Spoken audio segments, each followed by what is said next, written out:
What's going on, everybody? C4 here, and welcome to today's player grade video. Well, we're still alive. Philly still has a pulse.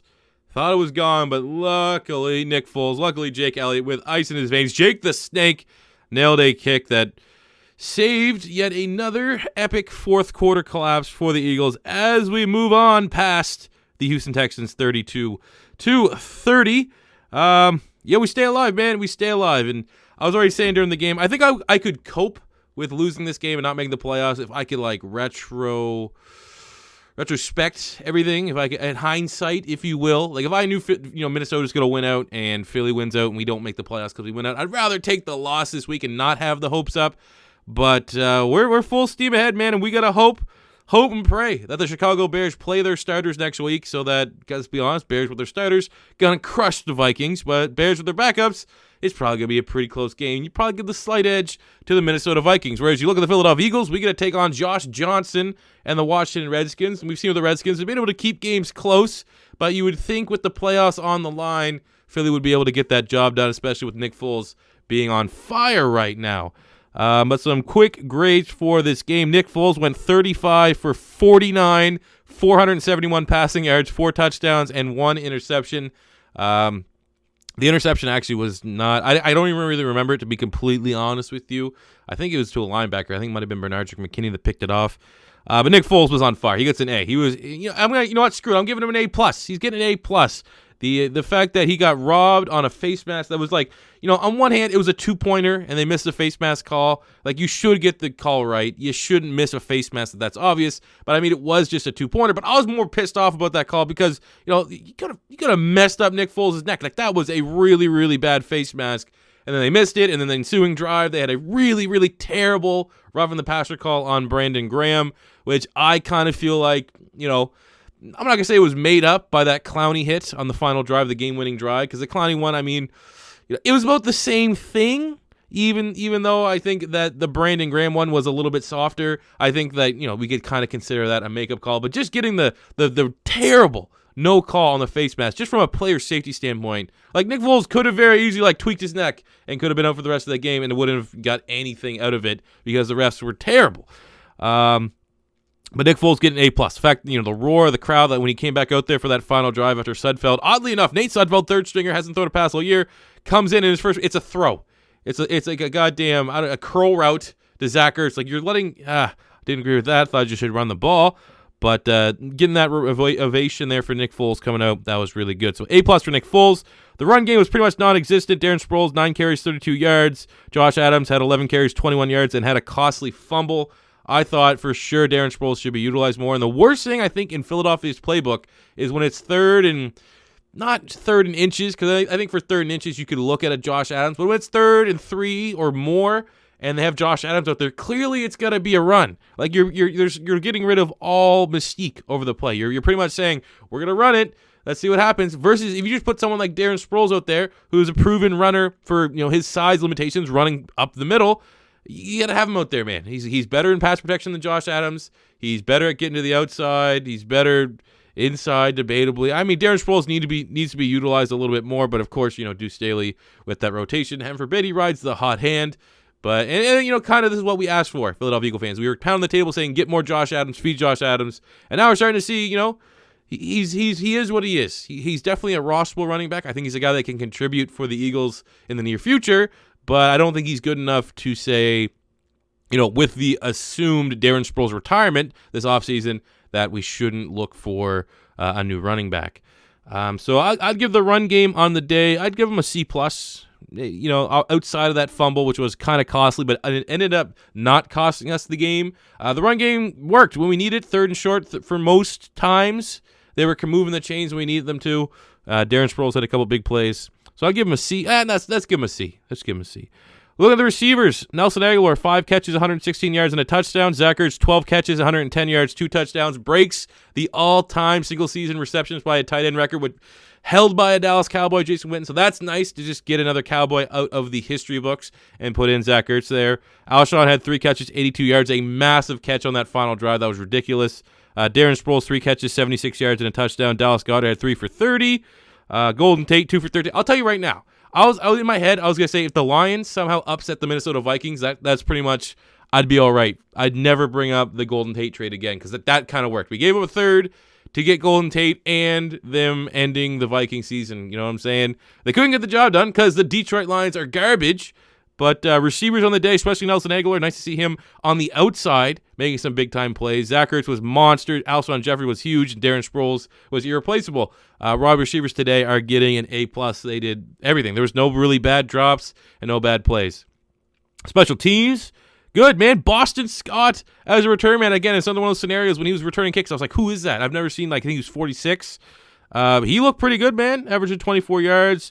Cam Johnson had a good day. And obviously, Jake Elliott missed the extra point because that's what he does. But then he comes out and nails the game-winning field goal because, he is the most difficult kicker to try to judge and evaluate because on one hand, he misses the easy kicks, and that's kind of what you expect out of an NFL caliber kicker, but he makes the kicks that a lot of kickers miss. So it's one of those he's in a contract year. Do we re-sign him? Do we bring in some competition? He's good. It's really, really tough, and it's one of those things. There's no advantage. It's like, would you rather the kicker that can make the clutch kicks but misses the gimmies? Well, it's like, oh, how many times is he going to miss those gimmies that are going to cost you games? And then you have the inverse where it's like, well, you usually pay big money to those kickers that can make those clutch kicks, and Jake Elliott has Super Bowl experience.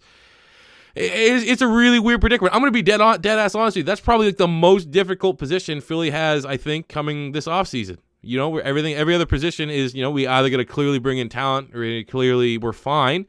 But then you look at kicker, what do we do at kicker? Because I think Jake Elliott probably will get a decent contract for a kicker. You would assume top 10 kicker money. But is he worth it for a guy that struggles from 45 yards and in? I don't know, man. Something to keep an eye on. But special teams on the day were very nice. They'll get a B+. Defensively, Rasul Douglas led the team with 9 tackles. We got 2 sacks for Chris Long, a sack from Avonte Maddox, a sack for Trayvon Hester, a half sack for Hall. I thought Fletcher Cox had a sack too, but I guess not.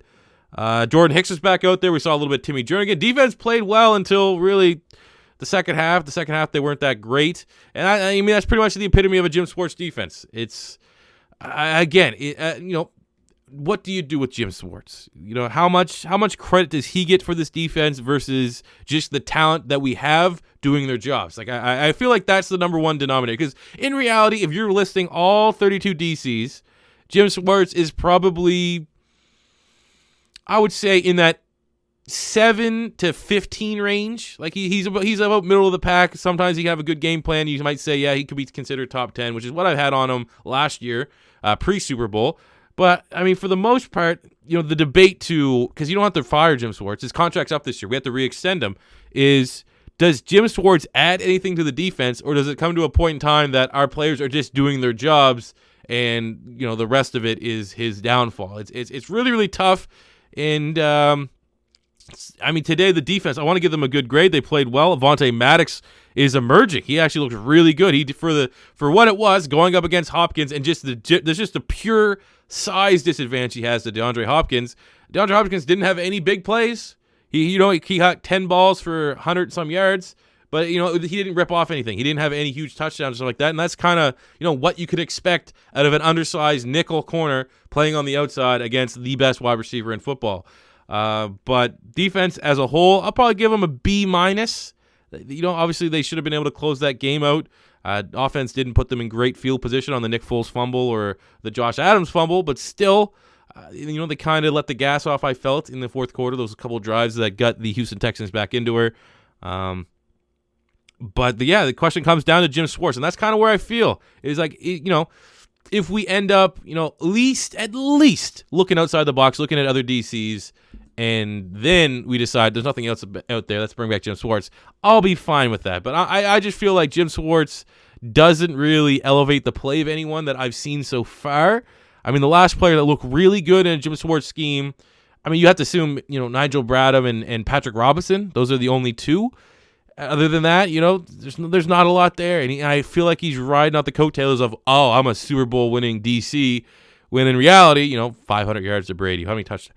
4 or 5 touchdowns that Brady had in that game. We won despite our defense. And I just feel like Jim Schwartz he has that arrogant attitude, my defense won the Super Bowl kind of thing about him. That's just not cutting it. And he's getting figured out. And the pick and fed defense, I feel like it's kind of run its course a little bit.